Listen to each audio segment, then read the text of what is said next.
Welcome to ఉద్యోగ అన్వేషణ channel. 15th April 2024 editorial చూద్దాము. జీవన వేతనంలో నవజీవనము. కనీస వేతనం కన్నా బతకడానికి సరిపడ భృతి జీవన వేతనము చెల్లించడము ముఖ్యమని కేంద్రం గుర్తొస్తుంది. ఇది భారతీయ కార్మిక లోకానికి నిజంగా శుభవార్తే. 2025 కల్లా కనీస వేతనం నుంచి జీవన వేతనానికి మారాలని ప్రభుత్వము సంకల్పిస్తుంది. ఇందుకు సంబంధించిన ప్రమాణాల రూపకల్పన అంతర్జాతీయ కార్మిక సంస్థతో కలిసి పనిచేస్తుంది.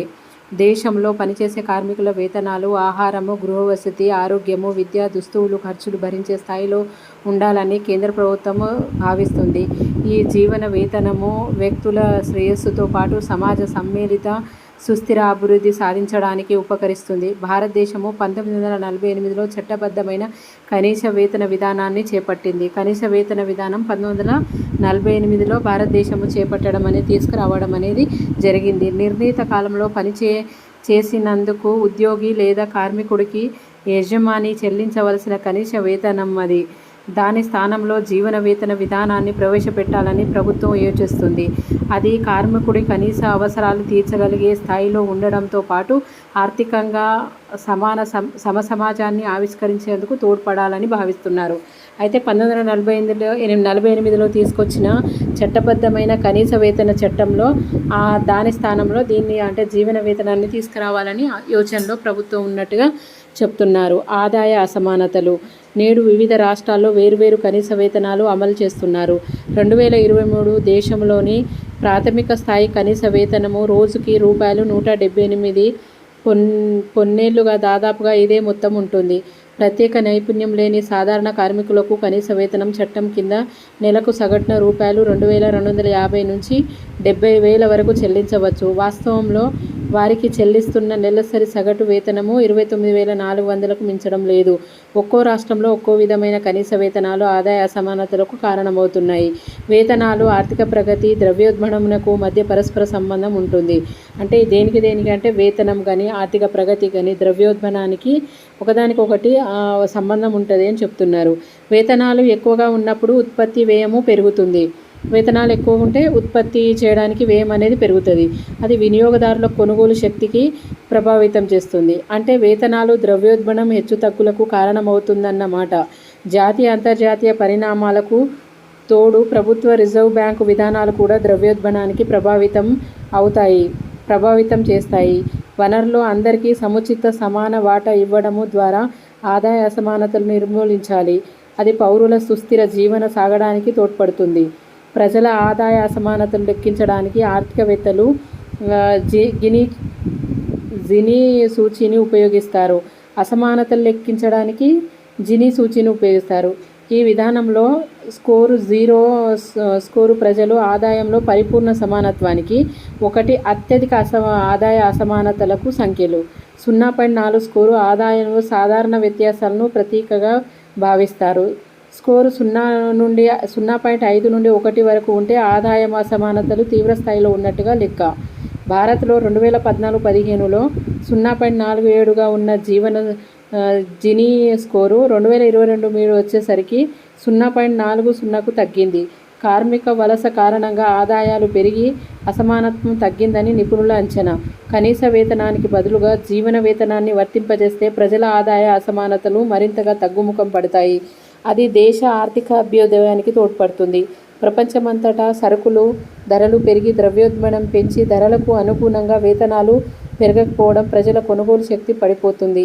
జీవన ప్రమాణాలు క్షీణించి సామాజిక ఆర్థిక అస్థిరత నెలకొంటుంది. అనేక వర్తమాన దేశాలతో పోలిస్తే భారత్లో ద్రవ్యోల్బణం కొంత తక్కువే.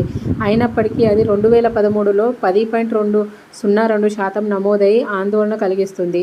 కేంద్రం పటిష్ట విధానాలను అమలు పరచడం వల్ల 2024 ఫిబ్రవరి కల్లా అది 5.09%కి దిగి వచ్చింది. తలసరి ఆదాయ వినియోగం వ్యయము వ్యక్తుల ఆర్థిక శ్రేయస్సుకు నిర్ణయిస్తాయి. 2014-15లో నరేంద్ర మోడీ ప్రభుత్వం పగ్గాలు చేపట్టనున్నట్టుగా భారతీయుల తలసరి వార్షిక ఆదాయం ₹86,647. అయితే అది 2022-23లో ₹1,72,000కు పెరిగింది. 2022-23లో నెలసరి తలసరి వినియోగ వ్యయము గ్రామాల్లో రూపాయలు 3,773, అది పట్టణాల్లో రూపాయలు 6,459. మొత్తం వినియోగ వ్యయంలో ఆహారంపైన వ్యయము 40% అయితే ఆహారేతర వ్యయము 60%.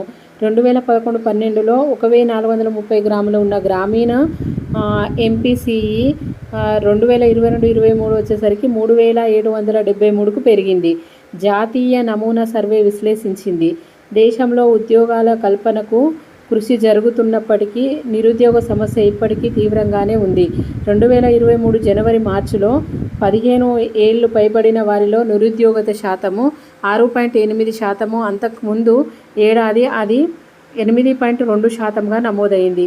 ప్రభుత్వము నిర్ణయించిన కనీస వేతనము కుటుంబానికి ఎటు సరిపోకపోవడంతో జీవన వేతనానికి మారాలని ప్రతిపాదన తెరపైకి వచ్చింది. అల్ప వేతనాలు దారిద్ర్యానికి దారితీస్తున్నాయి. సగటు భారతీయ కుటుంబంలో ఒకరిద్దరు సంపాదిస్తే వారిపై 2 లేదా 3 ఆధారపడుతున్నారు. కనీస వేతనంలో వారంతా బతుకు బండి ఈడ్చడము చాలా కష్టమని అంతర్జాతీయ కార్మిక సంస్థ గుర్తించింది. బహుముఖ కృషితో సహకారము. జీవన వేతనాలు చెల్లించవలసి వస్తే చిన్న మధ్యతర పరిశ్రమలు, వ్యాపార సంస్థలపై అదనపు ఆర్థిక భారం పడుతుందని వాదన ఉంది. దాంతో సిబ్బంది సంఖ్యను తగ్గించుకోవడానికి యాజమాన్యాలు ప్రయత్నిస్తారని, అది నిరుద్యోగం పెరగడానికి దారితీస్తుందని విశ్లేషణలు వినిపిస్తున్నాయి. అయితే సిబ్బంది హుందాగా జీవించడానికి అనువైన వేతనాలు పొందినప్పుడు పేదరికం తగ్గి ఆర్థిక సామాజిక అభివృద్ధి సుసాధ్యమవుతుందని విధానకర్తలు భావిస్తున్నారు. ఐక్యరాజ్యసమితి నిర్దేశించినట్టుగా 2030 కల్లా సుస్థిర అభివృద్ధి సాధించడానికి జీవన వేతనం కీలకమవుతుంది. జీవన వేతన విధానాన్ని ఆచరించడంలో తీసుకురావడానికి బహుముఖ కృషి ఆవశ్యకము. ఆ దిశగా కేంద్ర రాష్ట్రాలు, పారిశ్రామిక సంస్థల సమన్వయంతో ముందుకు సాగాలి. ప్రస్తుత కనీస వేతన చట్టాలు సవరించాలి. జీవన వేతనాలను చెల్లించే సంస్థలకు తగిన ప్రోత్సాహకం ఇవ్వాలి. కార్మికులకు విద్యా నైపుణ్యాలు పెంచడం ద్వారా వారి ఉద్యోగార్హతలు, ఉత్పాదకలు పెంపొందించాలి.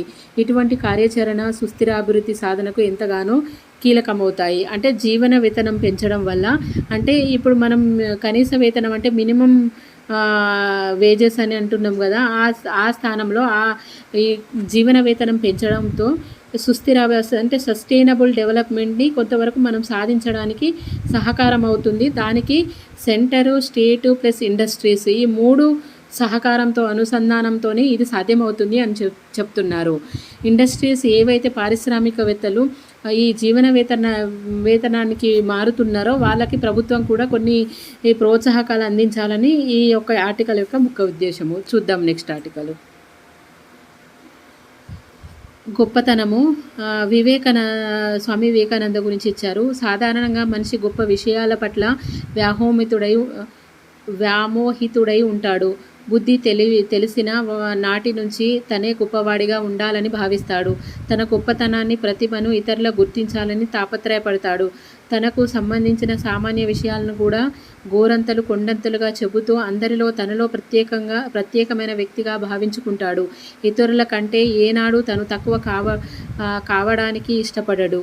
అది మానవ నైజము. మనల్ని మనం గొప్పగా భావించుకోవడం మన దురహంకారము, అవివేకము. అంతేకాకుండా పరాయి వారిలో లోపాలున్నాయని వేలెత్తి చూపడం మన దృష్టి దోషము. ఈ 2 అవలక్షణాలు మన అభ్యున్నతికి అవరోధాలే. అసలు ఒక మనిషి గొప్పతనాన్ని ఎలా గుర్తిస్తామో? మాటలు, ఆలోచనలు, వృత్తి, ధనం, పాండిత్యము ఇవేవి గొప్పతనానికి అర్హతలు కావు. పదవి, పలుకుబడి ఉంటే ఆ మనిషి ఏ అవసరార్థము పొగిడేవారే ఎక్కువ. అవసరం తీరిపోయాక వారిని ఏమాత్రం పట్టించుకోరు. అందువల్ల మనలో ఏదైనా ప్రతిభ కానీ, ప్రత్యేక కానీ ఉంటే అది ఆ పరమాత్మ ప్రసాదించిన వరమని భావించి వినమ్రతో ప్రవర్తించాలి తప్ప విర్రవీగకూడదు. మన గొప్పతనాన్ని చూసి ఎవరైనా ఆకాశాన్నెత్తేసిన కాళ్ళు నేల మీదనే ఉండేటట్టుగా చూసుకోవాలి.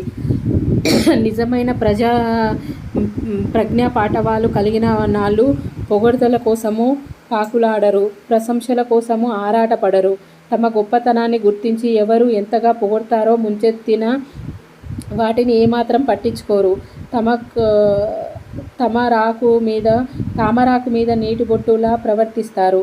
అలాంటి వాళ్ళ గురించి విదురుడు, ప్రజ్ఞులైన వారు తమకు ఏది లభించినను అంతా ఆ భగవంతుడి దయగా భావిస్తారని, సన్మానాలను ఆశపడరని చెబుతారు. గొప్పతనం పొందడానికి రాజ్యాధికారం అవసరం లేదు, డబ్బుతో పని లేదు. నిరాడంబరంగా త్యాగనిరతి, సేవాగుణము వంటి మంచి సుగుణాలే చాలు. ఎంత గొప్పగా జీవించాలో నీ చేతలే చెప్పాలి. ఎంత గొప్పగా మరణించావో పరులు చెప్పాలంటారు పెద్దలు. ఏ మనిషికైనా గొప్పగా జీవించాలంటే ఉండవలసినవి దయ, ప్రేమ, ఇతరులకు సహాయం చేయాలనే తపన. ఇవే మనిషికి స్వాస్థ్య కీర్తిని అందిస్తాయి. మనసు, మాట, చేత ఏకరీతిగా సాగితే మనుషుల మహాత్ములుగా నిలిచిపోతారన్నది ఉపనిషత్తులు బోధన. వారు పూజనీయులై అందరి మన్ననలు అందుకుంటారు. శ్రీరాముడు, హనుమంతుడు, కృష్ణుడు, హరిశ్చంద్రుడు, రామకృష్ణ పరమహంస, వివేకానందుడు ఇలా మనం పూజించే ఆదర్శమూర్తులందరూ రుజువర్తనను, సేవ, ధర్మరక్షణ, సత్యవాక్కు, ఆధ్యాత్మిక జీవనం వలె ఆదర్శప్రాయులయ్యారు.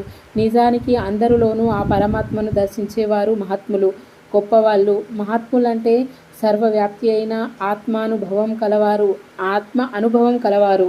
భూమి కన్నా సముద్రం గొప్పది.